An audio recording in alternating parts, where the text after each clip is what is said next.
la saison 2018, 1er décembre. On se croise les mains.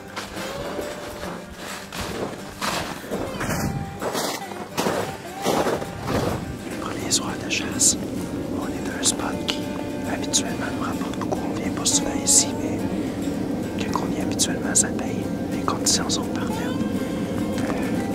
La seule chose qui peut jouer contre nous autres, c'est que les rivières et les canals sont pas gelés encore.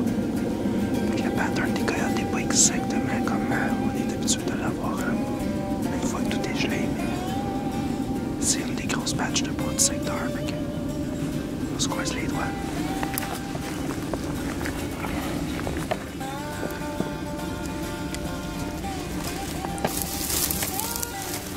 S'il y en a plus qu'un, Cédric, tu prends le premier que je te dis, c'est la caméra. Puis après ça, je lâche la caméra, puis on tire sur l'autre dedans.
timide, lui.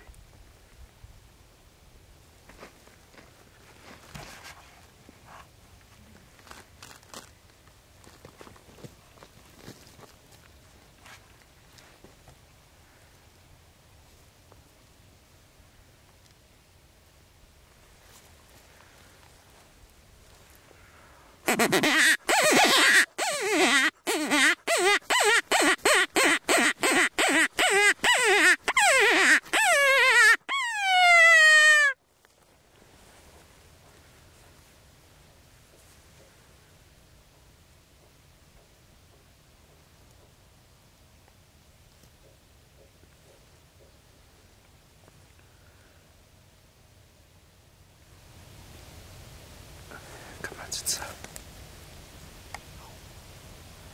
Oui. Tu vois, c'est pour ça que je regrette de pas avoir ramené le 22 Greenmore.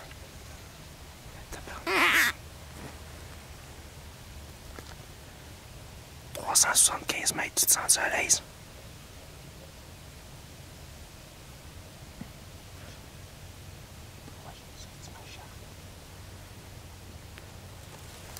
Attends, on va l'essayer encore.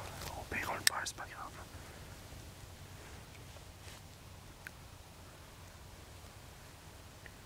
On va essayer de changer de tonalité.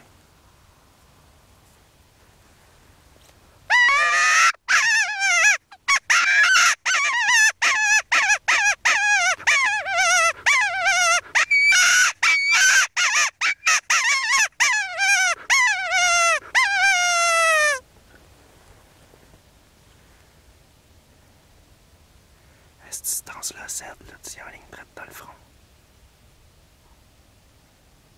Fait que si tu vois que t'es stable, y'a pas de vent partout, tu peux y aligner ça droite dans le front. Ça va y arriver très tôt, Jess.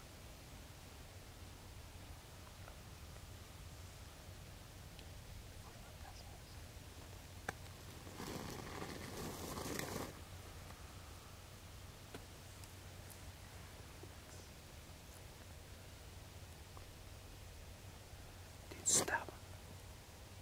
T'es-tu 100% stable? Reste-toi tranquillement.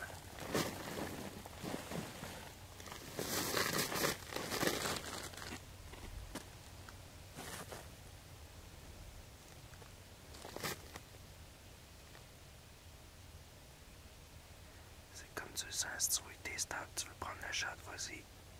Parce que ça, c'est un farouche.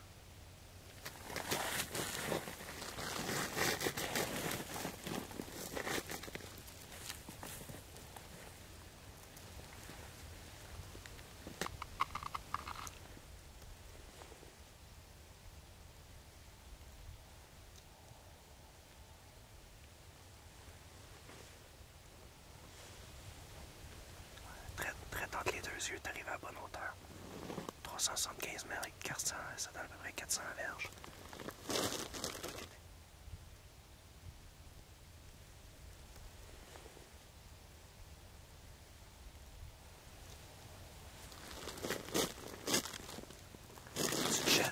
Tu essayes un pop distress avant, voir si ça va le faire réagir ou tu l'essayes de là.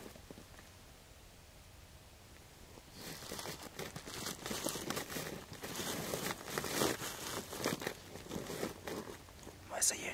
Dis-moi quand t'es stable, moi, essayer un pop distress. S'il bouge pas, tu l'essayes de là.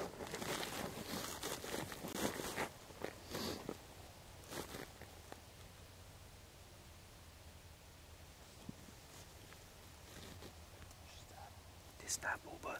OK.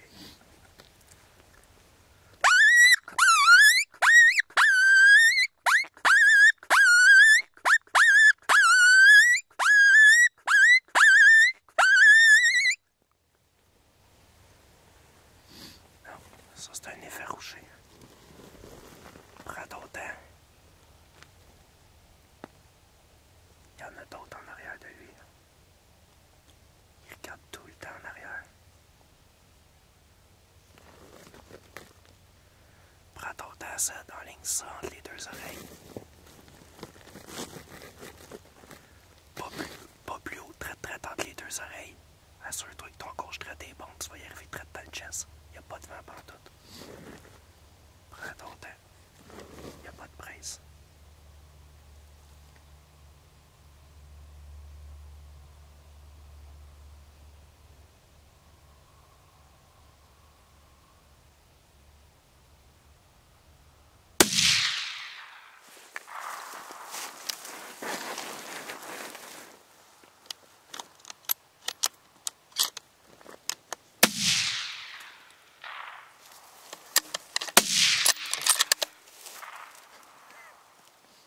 L'as-tu vu? Non.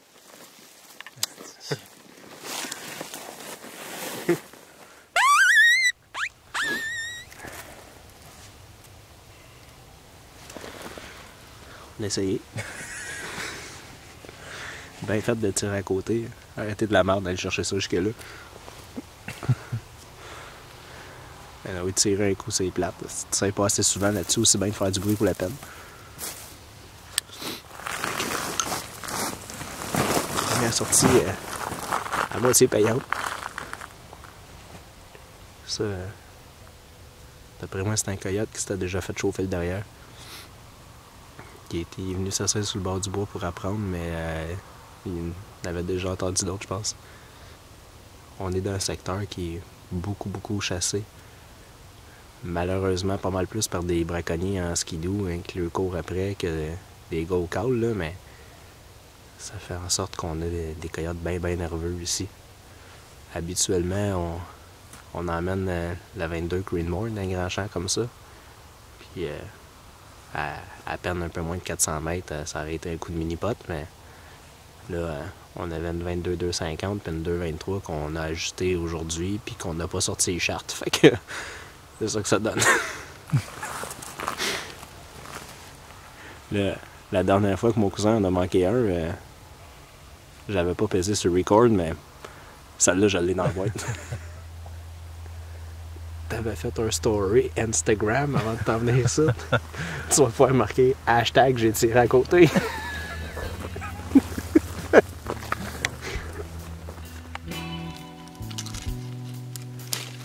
Après analyse, Cédric, ça a l'air qu'il n'a pas eu assez de temps pour se placer. Il a trouvé le moyen de tirer sa balle à travers une feuille puis un coton de blé d'Inde avant de viser le coyote. Fait que, disons qu'à 400 mètres de passer d'un coton de blé d'Inde avant de partir, c'est pas la meilleure stratégie.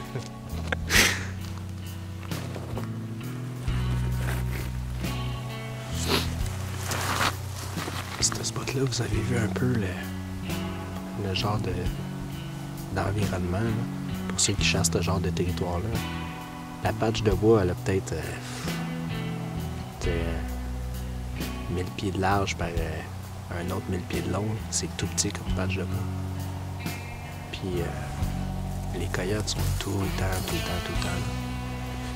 Puis souvent, c'est des places que personne ne va caler parce qu'ils ont l'impression que c'est trop petit, qu'il n'y a pas de coyotes là. Ils veulent absolument avoir du bois à perte de vue pour caler, mais c'est des petites places de même qui sont vraiment payantes. Puis, ce qui fait que dans des places de même, on va avoir beaucoup de succès, c'est que, justement, vu que la patch n'est pas grosse, ben, soit sont là, soit sont pas là. Puis s'ils sont là, généralement, même s'ils rentrent pas sur le câble, ils vont faire exactement comme le coyote a fait à soir. Il vient s'asseoir sur le bord du bois bien peinard, puis il regarde qu'est-ce qui se passe au loin. Si on aurait eu le calibre approprié aujourd'hui, on aurait été, pas juste le calibre approprié, là, on va être un petit peu mieux préparé, là, avoir une eau charte puis tout, on s'est emmené ici en broche à foin un peu. Là. Mais on va être mieux préparé. À la minute que le coyote avait mis les pieds dans le champ, ben, on avait déjà une bonne chance de récolte. Fait que, ayez pas peur de chasser des petits spots comme ça. Vous vous placez à 300-400 mètres du bois. Dans même, aussitôt qui sort, vous êtes déjà pas mal à l'aise d'avoir un bon tir. Puis, c'est des secteurs qu'on peut faire un petit peu plus souvent parce que justement, ben, c'est tout ou pantoute, soit qui est là, soit qui est pas là. Si vous avez des coyotes bien effarouchés sur ce genre de secteur-là aussi, ce qu'on a fait souvent, c'est qu'on va mettre un gars d'un bord de la patch qui va caler, puis un gars de l'autre côté de la patch de bois. Puis ça va souvent arriver que si c'est un coyote qui est effarouché au câble, mais à la minute que vous allez caler, il va sortir de l'autre bord de la patch, puis c'est le gars de l'autre côté qui va le récolter. Fait que, première sortie de l'année, ben, ça ressemble à ça. Pas de poil à terre, mais au moins on a un peu d'image.